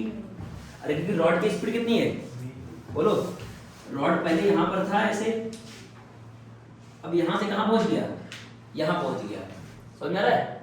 रॉड यहाँ से यहाँ पहुँच गया, तो t समय में कितना चल लेगा, v इंटू टी, यानी bt आगे हो जाएगा। और ये पहले से दूरी कितनी थी, a थी, पहले दूरी कितनी थी, a थी। तो अब नया एरिया कितना हो जाएगा, तो सर ये हो जाएगा a प्लस बी टी। नया एरिया कितना जाएगा, a प्लस बी टी, और ये लेंथ तो l ही थी ना, लेंथ कितनी थी, l। तो इसलिए अब नया फ्लक्स जो हो जाएगा, फ्लक्स है ना, वो हो जाएगा v इंटू a। तो b तो b है, और cos 0 तो 0 है ना, cos 0 वैल्यू तो 1 है ना। तो b इंटू एरिया, एरिया कितना हो जाएगा, बोले जल्दी से, a plus B t into L. तो ये आ जाएगा flux as a function of time. समझ में आएगी नहीं ये चीज, मतलब एरिया सीधा सीधा क्या हो जाएगा, तो बोलो सर ये डिस्टेंस कितनी हो जाएगी, a प्लस बी टी, और ये लेंथ कितनी है, l। तो एरिया आ जाएगा a plus B t into L. तो ये आ गया flux as a function of time, flux as a function of time, ठीक है। तो अब अगला क्वेश्चन निकालना है इंड्यूस्ड ईएमएफ। अगला क्या निकालना है, इंड्यूस्ड ईएमएफ। तो इंड्यूस्ड ईएमएफ का जो मैग्नीट्यूड होता है वो क्या होता है, d फाई बाई dt। अरे क्या होता है डी फाई बाई, तो इसको डिफरेंशिएट मार दोगे। अरे क्या मार दोगे, डिफरेंशिएट। तो डिफरेंशिएट करोगे तो कितना आएगा, तो पहले थोड़ा सा फ्लक्स को अच्छे से लिख लेते हैं ना।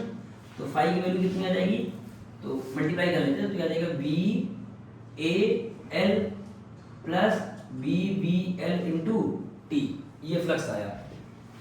ठीक है, अब इसको डिफरेंशिएट करो तो ये कांस्टेंट है, ध्यान देना ये क्या है कांस्टेंट, और बी बी एल तो कांस्टेंट है और टी का डिफरेंस में क्या आ जाएगा 1।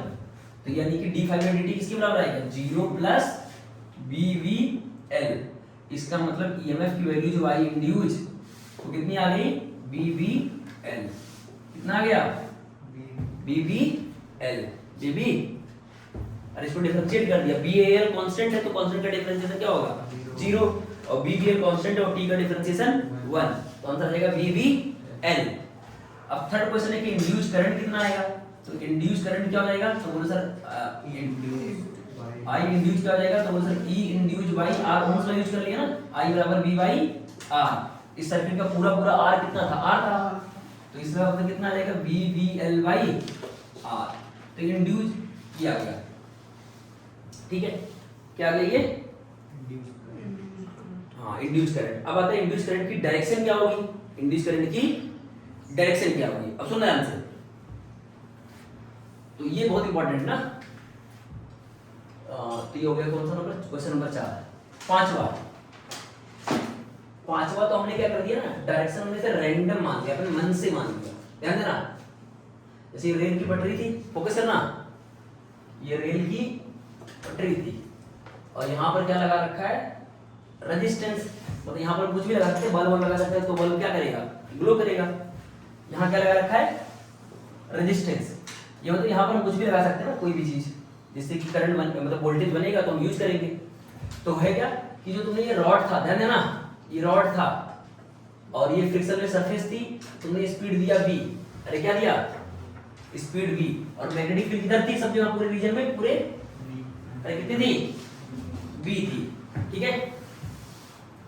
तो हमने मान लिया कि जो करंट आ रहा होगा, ऐसे मान लिया कि करंट मान लो ऐसे बना होगा, मतलब ईएमएफ आया होगा तो करंट ऐसे फ्लो कर गया होगा, ऐसे करके ऐसे, ठीक है। ध्यान दो, हमने करंट क्या मान लिया ऐसा, ठीक, ऐसा मान लिया क्लॉकवाइज मान लिया कि करंट ऐसे फ्लो हुआ होगा, ठीक, मतलब करंट की डायरेक्शन हमने उसमें रैंडम सा मान लिया। अब देखते हैं, तो अगर इसमें करंट मान लो ऐसे फ्लो हुआ होगा, अच्छा मैग्नेटिक फील्ड किधर है अंदर, अरे मैग्नेटिक फील्ड किधर है, और इस जो तुम्हारा रॉड है उसमें करंट किधर है इधर। तो हमने ये भी पढ़ा था कि जब भी कोई करंट कैरिंग वायर किसी मैग्नेटिक फील्ड में रखा है तो उस पर क्या लगता है फोर्स, अरे क्या लगता है, जब भी कोई current carrying wire magnetic field में रखा हो तो उस पर क्या लगता है फोर्स, कितना लगता है I V L sine theta, I V L, और वेक्टर फॉर्म में क्या होता है I d L cross B, I d L cross. तो इसका मतलब इस रॉड पे क्या लगेगा फोर्स लगेगा, ध्यान देना इस रॉड पे क्या लगेगा, तो फोर्स की डायरेक्शन कैसे निकालोगे, तो आई डी एल की डायरेक्शन में हाथ रखोगे, बी की तरफ कर्ल करोगे तो फोर्स की डायरेक्शन आएगी। तो बताओ इस रॉड पे फोर्स किधर लगेगा, तो आई की डायरेक्शन में हाथ रखोगे ऐसे, आई नीचे है ना और बी किधर है माइनस की कैप में, तो आई की डायरेक्शन में हाथ रखा कर्ल किया तो फोर्स किधर आया आई कैप में, यानी इस रॉड पे फोर्स किधर लगेगा बोले से आई कैप में, समझ में आ रहा है ये चीज। अरे ये पढ़ा था ना, जब भी कोई करंट कैरिंग वायर, कोई करंट कैरिंग वायर मान लो ये करंट कैरिंग वायर है एल लेंथ का, मैग्नेटिक फील्ड ऐसे है और ये थीटा है ये आई है, तो इसे फोर्स लगता है I B L sine theta, और वेक्टर फॉर्म में होता था I d L cross B, ऐसा होता था।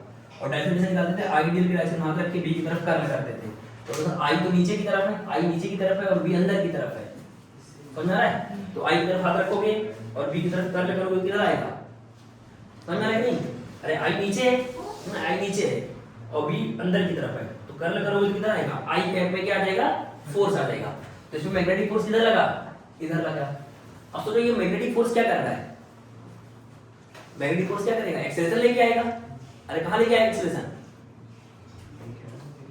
इधर लाएगा बी के डायरेक्शन में, तो बी की वैल्यू क्या होगी, अच्छा फोर्स का फार्मूला क्या था आई वी एल, अरे फोर्स का फार्मूला क्या था आई वी एल साइन थीटा, मतलब मान लो जो फोर्स आएगा वो आई वी एल आएगा, अभी के लिए मान लो आई वी एल आएगा, थीटा क्या है 90 है, थीटा 90 है ना यार, m इधर है, b अंदर है, तो थीटा क्या है 90, तो फोर्स आएगा I V L, यानी फोर्स डिपेंड कर रहा है किस पे, b पे, l पे और I पे।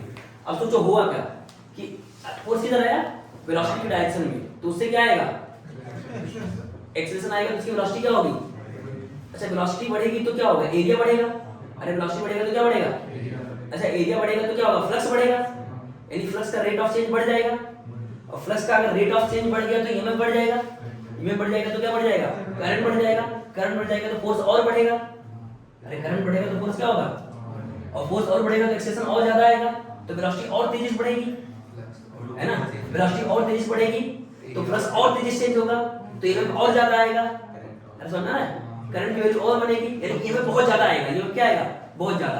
तो सोचो यहाँ पर जो करंट बन रहा है, यहाँ पर जो वोल्टेज बन रहा है उसको घर में यूज कर सकते हैं, अरे जो यहाँ पे वोल्टेज बन रहा है उसको क्या कर सकते हैं, घर पे यूज कर सकते हैं, इलेक्ट्रिसिटी को बल्ब जला सकते हैं, कुछ भी।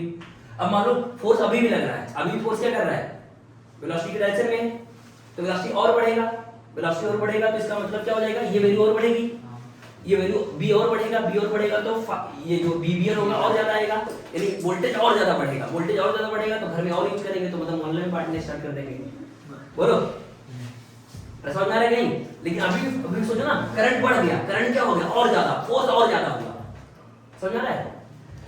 अरे देखो ना ये BBL आया, इंडिविजुअल की वैल्यू कितनी आई BBL, और करंट क्या आया BBL बाई R, और B कौन बढ़ा रहा है, फोर्स बढ़ा रहा है, B कौन बढ़ा रहा है, और फोर्स को कौन बढ़ा रहा है, I बढ़ा रहा है। तो सोचो जब फोर्स बढ़ेगा तो I बढ़ेगा, I बढ़ेगा तो फोर्स बढ़ेगा, इसका मतलब फोर्स की वैल्यू बढ़ती जाएगी और वेलोसिटी बढ़ती जाएगी, वेलोसिटी बढ़ती जाएगी तो फ्लक्स बढ़ता जाएगा, ईएमएफ बढ़ता जाएगा, तो हम इधर को पूरे मोहल्ले में बांट सकते हैं ना, फिर मोहल्ले से पूरे शहर में, फिर शहर में फिर पूरे बिहार में, है ना, फिर तो बिजली बेचना स्टार्ट कर देंगे हम लोग, फिर क्या करेंगे पूरे इंडिया में बांटेंगे, समझ आ रहा है। फिर अब इंडिया में मान लो पूरी बिजली मतलब बांटने के पूरे मतलब पूरे इंडिया का, फिर भी हम हमारी स्पीड तो बढ़ती रही ना, फोर्स की वैल्यू और ज्यादा आ रही है, फोर्स बढ़ता ही जा रहा है, तो वेलोसिटी बढ़ता जा रहा है, वेलोसिटी बढ़ता जा रहा है तो करंट बढ़ता जा रहा है, तो ये पूरे हम पूरे उसे दूसरे कंट्री में बांटने स्टार्ट कर देंगे, है ना, फिर भी हमारा बिजली बनता रहेगा। बस हमें क्या करना है, ये है, ये तुम्हारा जो ये है इसको बिछाना है खाली, है ना, जो रेल की पटरी है उसको क्या करना है, बिछाना है बस, और इससे बिजली बनती रहेगी, और हम क्या कर देंगे बीच में क्या करके इसमें जंप करा देंगे, जिससे कि मतलब उसी में थोड़े से में काम होता रहे, फिर ये बिजली हमने पूरे मतलब वर्ल्ड में देने लगे ना, दुनिया के सबसे अमीर आदमी बन गए, है कि नहीं, मतलब पूरे वर्ल्ड में जो बांट देंगे, फिर क्या हुआ, फिर भी बिजली बनती जा रही है, तो फिर अमीर वाली बिजली हम क्या करेंगे, दूसरे प्लेनेट पे ट्रांसफर करना स्टार्ट कर देंगे, है ना, मतलब दूसरे प्लेनेट पे ट्रांसफर करना स्टार्ट कर देंगे, फिर वहां भी मतलब पूरे वर्ल्ड में हो गया, लेकिन फिर भी हमारी बिजली बढ़ती जा रही है, मतलब वोल्टेज की वैल्यू बढ़ती जा रही है, तो हम क्या करेंगे, वो वोल्टेज क्या करेंगे, मतलब वो जो एनर्जी है क्या करेंगे, दूसरे प्लेनेट पे भेजेंगे, फिर वहां से दूसरे गैलेक्सी, है ना, तो ऐसा पॉसिबल है क्या, सिर्फ हमने क्या किया, हल्का सा वेलोसिटी दिया, रॉड को हल्का सा जरा सा वेलोसिटी दिया, ध्यान दो, यहाँ हमने क्या किया, इस रॉड को हल्का सा वेलोसिटी दिया ना, जरा सा दिया वेलोसिटी, और इसने इतना सारा एनर्जी दे दिया, तो यहाँ पर कुछ ना कुछ तो गड़बड़ हुआ ना, क्या गड़बड़ हुआ, नहीं क्या गड़बड़, लॉजिक तो सही है ना, लॉजिक कि यार वोल्टेज बढ़ रहा है, मतलब फोर्स वेलोसिटी को बढ़ाएगा तो फ्लक्स बढ़ेगा तो ईएमएफ बढ़ेगा तो करंट आएगा, फिर फोर्स और ज्यादा हो जाएगा तो फ्लक्स बढ़ेगा, तो लॉजिक तो ठीक है, पर गड़बड़ क्या किया हमने। अच्छा यहाँ पर सोचो ना, थोड़ा सा तुमने वर्क किया, अरे इसको हल्का सा वेलोसिटी दिया तुमने, इस रॉड को क्या किया था, हल्का सा वेलोसिटी दिया, और तुम्हें क्या कितनी एनर्जी मिल रही है, इनफाइनाइट अमाउंट ऑफ एनर्जी मिल रही है, तो ऐसा पॉसिबल है क्या। तो यहाँ पर बताओ फिजिक्स का कौन सा बेसिक लॉ फेल हो गया, बोलो, है ना, कंजर्वेशन ऑफ एनर्जी फेल हो गया, कि अब तुमने जरा सा वर्क किया और तुम्हें इनफाइनाइट अमाउंट ऑफ एनर्जी मिल रही है, तो इसका मतलब फिजिक्स का बेसिक कौन सा लॉ फेल हो गया, एनर्जी कंजर्वेशन। बट ऐसा हो नहीं सकता, इसका तो हमने कुछ ना कुछ तो गड़बड़ किया है, कुछ ना कुछ तो क्या किया है, गड़बड़ क्या किया है। तो सर गड़बड़ आपने ये किया है, करंट की डायरेक्शन आप अपने मन से मान लिए हो, ये गड़बड़ किया है, आप अपने मन से नहीं मान सकते करंट की डायरेक्शन, समझ में आ रहा है, ये करंट की डायरेक्शन आप अपने मन से नहीं मान सकते, तो उसके लिए एक लॉ आया जिसको बोलते हैं लेंजेस लॉ। क्या बोलते हैं, लेंजेस लॉ, क्या, तो इसका मतलब ये करंट की डायरेक्शन हमें इधर ना मान के इधर मानना चाहिए, ऊपर की तरफ, मतलब एंटी क्लॉकवाइज मानना चाहिए। तो बोलोगे हाँ, अगर सर आप ऊपर मान लोगे ना, ऊपर मान लोगे तो फोर्स इधर लगेगा, अरे फोर्स इधर लगेगा। अब तुमने हल्की सी वेलोसिटी दी है तो वेलोसिटी जाके रुक जाएगा, क्योंकि एक्सेलरेशन इधर आएगा तो वो रिटार्ड कर देगा। इसका तुमने जितना वर्क किया था उतनी एनर्जी मिलेगी। समझ में आ रहा है? इसका मतलब इसको एक्सप्लेन करने के लिए, मतलब करंट की डायरेक्शन निकालने के लिए मुझे एक लॉ पढ़ना पड़ेगा जिसका नाम क्या रहेगा, लेंजेस लॉ। हिंट डाल दो पहले, लेंजेस लॉ, ठीक है ना। तो करंट की डायरेक्शन निकालने के लिए हम क्या यूज करेंगे, लेंजेस लॉ। हिंट डालो, लेंजेस लॉ।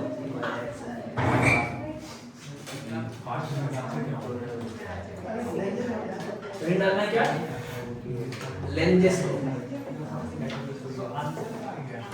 ठीक है ना। तो पहले लेंजेस लॉ पढ़ लेते फिर आंसर करेंगे ना। जल्दी देखो,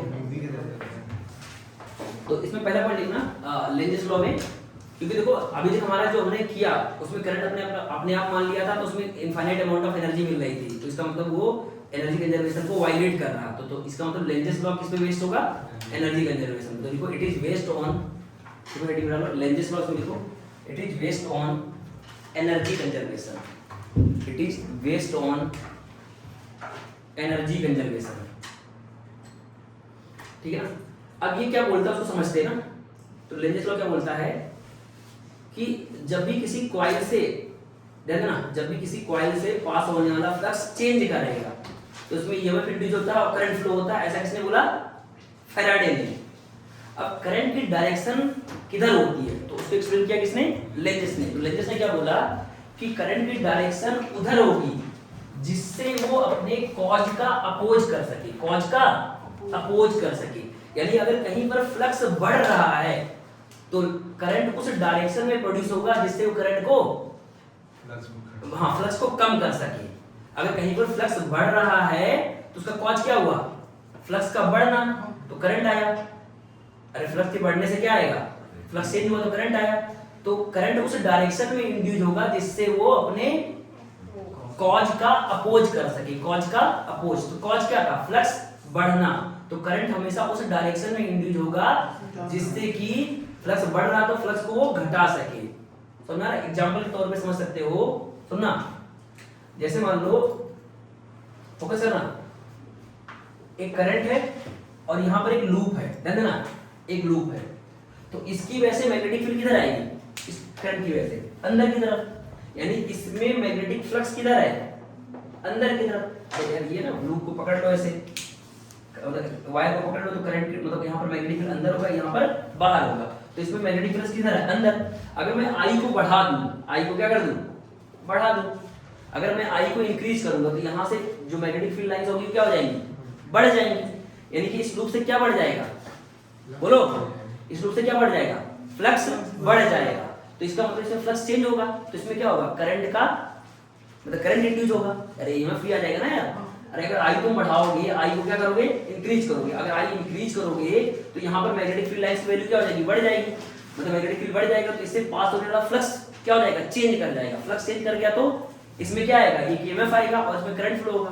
अब करंट फ्लो किधर होगा, जिधर वो अपने कॉज का अपोज कर सके। कॉज क्या था, आपने करंट बढ़ाया तो मैग्नेटिक फील्ड अंदर की तरफ, ध्यान देना, तुमने करंट बढ़ाया तो मैग्नेटिक फील्ड अंदर की तरफ बढ़ी। तो ये क्या करेगा, मैग्नेटिक फील्ड को कम करना चाहेगा। मैग्नेटिक फील्ड को क्या करना चाहेगा, क्यों, क्योंकि फ्लक्स बढ़ा तो चाहेगा फ्लक्स को कम कर सके। तो इसलिए करंट किधर फ्लो करवाएगा, बोलो जल्दी से, हाँ ऐसे करके। तो अगर करंट इधर फ्लो कराएगा तो ये अपना मैग्नेटिक फील्ड किधर बनाएगा, बाहर की तरफ बनाएगा। तो इस वायर की वजह से करंट किधर, मतलब मैग्नेटिक फील्ड किधर था, अंदर की तरफ बढ़ रहा था। तो ये करंट अपना इंड्यूस करवाएगा किससे, ऐसे एंटी क्लॉकवाइज। तो एंटी क्लॉकवाइज में करंट कैसे बनता है, मतलब मैग्नेटिक फील्ड है, हमें पता है लूप जो होता है बिहेव करता है किसकी तरह, बाहर मैग्नेटिक की तरह। तो ये अपना फील्ड किधर बनाएगा, ऊपर की तरफ, और ये अपना बना था अंदर की तरफ। तो इसका मतलब इसने अंदर की तरफ जितना बढ़ाया उतना ही उसने अपोजिट डायरेक्शन में घटाया। तो इसका मतलब करंट किस डायरेक्शन में इंड्यूस होगा, जिससे वो अपने कॉज का अपोज कर सके। तो एक बार लेंजेस लॉ लिख लेते हैं ना, लिखो लेंजेस लॉ में, देखो इट स्टेट्स दैट, इंपॉर्टेंट है ना, देखो it states that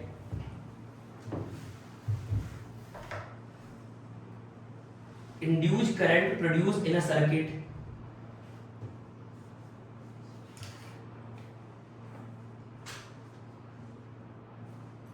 induced current produce in a circuit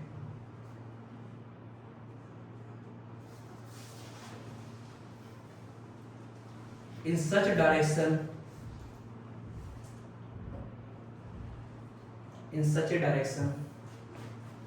induced current produced in a circuit in such direction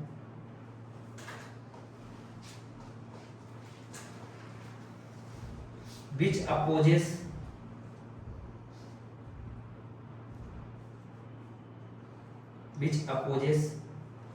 its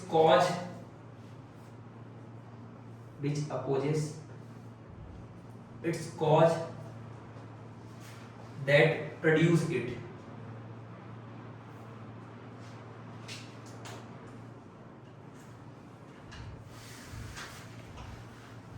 समझ गए चीज? मतलब इंडिविजुअल उधर मतलब जो क्या बोलते हैं करंट जो आएगा उधर आएगा जिससे क्या करे वो अपने कॉज का अपोज कर सके, कॉज का क्या कर सके अपोज कर सके, ठीक है ना। तो इसका मतलब आप अपने क्वेश्चन का आंसर क्या करोगे, है ना। अब पांचवें क्वेश्चन का आंसर क्या करोगे जल्दी से, पांचवें क्वेश्चन का आंसर क्या करोगे। सर ये रेल का आपका था पटरी और यहाँ लगा था रेजिस्टेंस और ये रॉड था, रॉड को तुमने वेलोसिटी दिया था इधर, है ना। और ध्यान दो मैग्नेटिक फील्ड क्या थी अंदर थी, मैग्नेटिक फील्ड क्या थी अंदर थी। तो अब ये आगे बढ़ेगा तो एरिया बढ़ जाएगा, अरे एरिया बढ़ जाएगा तो फ्लक्स क्या होगा बढ़ जाएगा किधर अंदर की तरफ। तो करंट उस डायरेक्शन में प्रोड्यूस होगा जिससे वो क्या करे फ्लक्स को कम कर सके। तो अभी वो आगे जाने पर क्या हो रहा है अंदर की तरफ मैग्नेटिक फील्ड बढ़ रहा है, मतलब फ्लक्स बढ़ रहा है, तो क्या करेगा फ्लक्स को कम करना चाहेगा, तो अपना मैग्नेटिक फील्ड किधर बनाएगा बाहर की तरफ बनाना चाहेगा। तो इसलिए करंट कैसा फ्लो करवाएगा ऐसे करके ना, बोलोगे सर हाँ ऐसे करेगा तो अपना फील्ड किधर बनाएगा बाहर की तरफ बनाएगा। तो जो ये अंदर की तरफ बढ़ रहा था फ्लक्स वो क्या हो जाएगा अपने आप कम हो जाएगा। तो करंट डायरेक्शन क्या हो जाएगा लिख रहा एंटी क्लॉकवाइज, तो लिख रहा direction of current is anti clockwise, ठीक है। अब बहुत सारे एग्जांपल करेंगे इसके। तो पांचवें क्वेश्चन का आंसर लिख देना by Lenz's law direction of current is anti clockwise, ठीक है। तो दो चार एग्जांपल कर लेते हैं छोड़ देते हैं।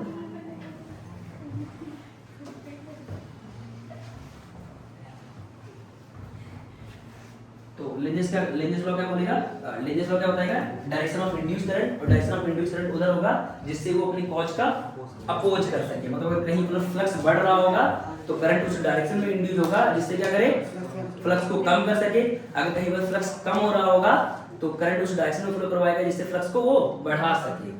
तो इस पे एक एग्जांपल ले लेते हैं फटाफट, जैसे पहला एग्जांपल ना यही वाला ले लेते हैं। जैसे ये मानो करंट कैरिंग वायर था, करंट कैरिंग वायर था, यहाँ पर एक लूप था, ठीक है ध्यान देना। फिर यहाँ से करंट कैरिंग वायर था, फर्स्ट का मान लेते एग्जांपल नंबर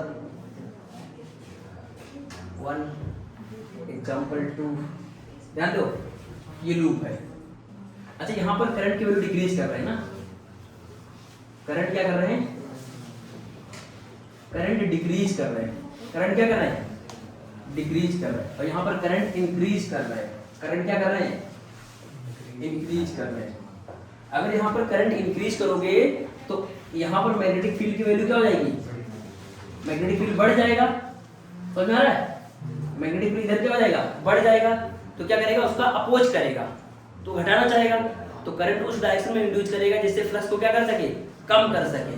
तो मैग्नेटिक फील्ड अंदर की तरफ बढ़ रही है ना, तो अपना फील्ड किधर बनाएगा बाहर की तरफ। तो बाहर की तरफ फील्ड बनाने के लिए क्या करना पड़ेगा करंट को एंटी क्लॉकवाइज फ्लो करवाना पड़ेगा, यानी कि इसमें डायरेक्शन हो जाएगा ऐसे। तो इंड्यूस करंट क्या हो जाएगा करंट कैसा आ जाएगा एंटी क्लॉकवाइज। अच्छा इस केस में क्या होगा, इस केस में देखो करंट ऊपर जा रही है तो इसका मतलब इसका फील्ड अंदर की तरफ आएगा, लेकिन करंट की वैल्यू घट रही है तो मैग्नेटिक फील्ड क्या हो रहा है घट रहा है। और मैग्नेटिक फील्ड घट रहा है तो इससे पास होने वाला फ्लक्स क्या हो रहा है घट रहा है, तो क्या करेगा वो बढ़ाना चाहेगा, क्या करना चाहेगा बढ़ाना चाहेगा, क्योंकि मैग्नेटिक फ्लक्स क्या हो रहा है देखो ना इसकी करंट की वैल्यू घट रही है तो यहाँ से मैग्नेटिक फील्ड कम हो जाएगी, तो इससे पास होने वाला जो फ्लक्स होगा वो कम होने लगेगा। तो लेंजेस लॉ क्या करेगा मतलब वो चीज को बढ़ाना चाहेगा, क्योंकि फ्लक्स कम हो रहा है तो वो बढ़ाना चाहेगा। इसको तो बढ़ाने के लिए क्या करेगा, करंट को कैसे फ्लो करेगा, क्लॉकवाइज। अगर क्लॉकवाइज फ्लो करेगा तो बोलोगे हाँ सर क्लॉकवाइज फ्लो करेगा तो अपना फील्ड किधर बनाएगा, अंदर की तरफ बनाएगा, तो जितना वो घट रहा था उतना ये बढ़ा देगा। इसलिए इसमें करंट क्या आ जाएगा, इंड्यूस करंट की डायरेक्शन क्या आ जाएगी, बोलो इंड्यूस करंट की डायरेक्शन क्या आ जाएगी, क्लॉकवाइज आ जाएगा। समझ में आ रहा है ये?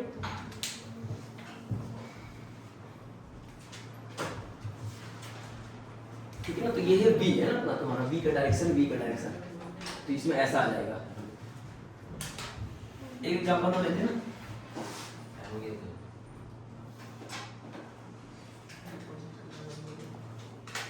जैसे ये एक लूप है, ध्यान देना एक लूप है और यहाँ से एक बार मैग्नेट ऐसे गिर रहा है ना, यहाँ से ऐसे, ध्यान देना एक बार मैग्नेट यहाँ से ऊपर से गिर रहा है, तो ये नॉर्थ है और ये साउथ है।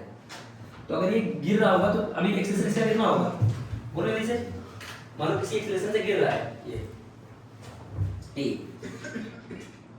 तो जब ये नीचे जा रहा होगा तो मतलब ए की वैल्यू क्या होगी, मतलब जी से ज्यादा होगी, जी के बराबर होगी, कितनी होगी, लूप ऐसे लगा हुआ है, बोलो लूप ऐसे नीचे है, ऐसे समझ आ रहा है, लूप ऐसे है और एक बार मैग्नेट गिर रहा है, तो क्या होगा, तो जैसे ही गिरेगा तो देखो इससे पास होने वाला क्या होगा, ऐसे फ्लक्स बढ़ने लगेगा ना यार, अरे जब गिर रहा होगा तो फ्लक्स बढ़ने लगेगा, तो इसका मतलब इसमें क्या आ जाएगा, ये बोलो इसमें क्या आ जाएगा, करंट आ जाएगा, करंट किधर आएगा, तो कॉज का अपोज करेगा, कॉज का क्या करेगा, तो चाहेगा कि मैग्नेटिक फील्ड लाइंस कम हो जाए, तो इसका मतलब ये इस मैग्नेट को क्या करेगा, रिपेल करेगा, मैग्नेट को क्या करेगा, रिपेल करेगा, इसका मतलब ये अपना इधर क्या बनाएगा, नॉर्थ बनाएगा, और इधर नीचे, अरे अगर मैग्नेट का नॉर्थ आ रहा है तो मैग्नेट को दूर भगाना चाहेगा कि ना हो, तो इसलिए अपना करंट किधर बनाएगा कि उधर नॉर्थ बने, नॉर्थ बनने के लिए क्या होगा, करंट ऐसे फ्लो होना चाहिए, बोलो ऐसे करके ऐसे, तो बोलोगे हाँ सर ये नॉर्थ, तो ये नॉर्थ नॉर्थ बन जाएगा, इसका मतलब यहाँ पर जो ए की वैल्यू होगी वो जी से क्या होगी, कम होगी, ए की वैल्यू क्या होगी, जी से कम होगी, समझ आ रहा है? अरे तुमने एक एक्सपेरिमेंट देखा होगा कि एक पाइप ले लिया, उसके अंदर एक मेटल बॉल ले लिया और उसको छोड़ा, तो वो देखो धीरे धीरे आ रहा होगा, अगर प्लास्टिक के बॉल लोगे तो बहुत जल्दी से आ जाएगा, लेकिन मेटल का बॉल लोगे और उसको गिराओ, मैग्नेट को गिराओ, सर मैग्नेटिक बॉल ले लो अंदर, ठीक है ना, और उसको गिराओ तो वो धीरे धीरे आता है, लेकिन एक नॉर्मल बॉल ले लो तो वो जल्दी से गिर जाता है पाइप के अंदर। तो यही कहा ना कि सर जब इसको मैग्नेट को गिराओगे तो ये तुम्हारा क्या है, एक लूप है, तो लूप किसी तरह बिहेव करेगा,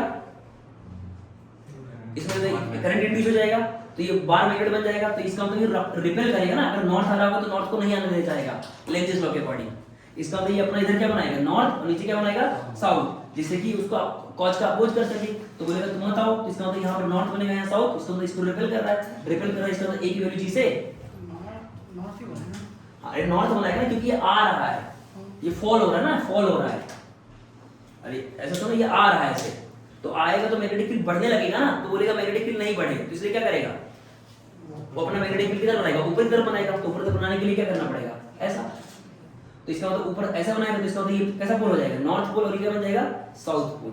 ऐसे भी समझ सकते हो, नॉर्थ साउथ से भी समझ सकते हो, या फिर ऐसे भी समझ सकते हो, ध्यान देना,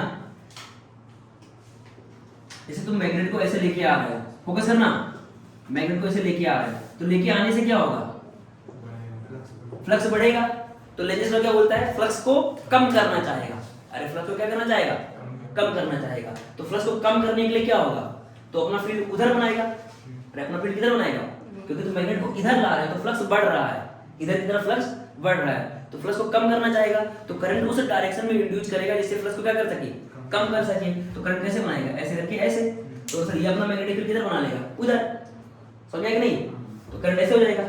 अच्छा इसी को ऐसे समझ सकते हो कि सर ये बिहेव करेगा नॉर्थ की तरह और ये बिहेव करेगा, अरे पढ़ा ना यार, कि अगर मान लो एक लूप है ऐसे, जहां से निकलती है वो क्या बिहेव करता है, नॉर्थ की तरह, और ये साउथ की तरह, तो ऐसे समझते हो कि अगर ये नॉर्थ आ रहा हो तो इधर बना लेगा नॉर्थ, जिससे कि रिपेल कर सके, एक अलग तरीका समझने का। और दूसरा तरीका अगर ये नहीं बोलते हो तो बोलो सर ये आ रहा है तो मैग्नेटिक फील्ड लाइंस बढ़ रही है, अगर मैग्नेटिक फील्ड लाइंस बढ़ रही है तो उसको कम करना चाहेगा, तो कम करने के लिए ऐसे करंट फ्लो कराएगा, तभी तो अपना फील्ड उधर बनाएगा, जितना ये बढ़ा रहा होगा उतना ये घटा रहा होगा।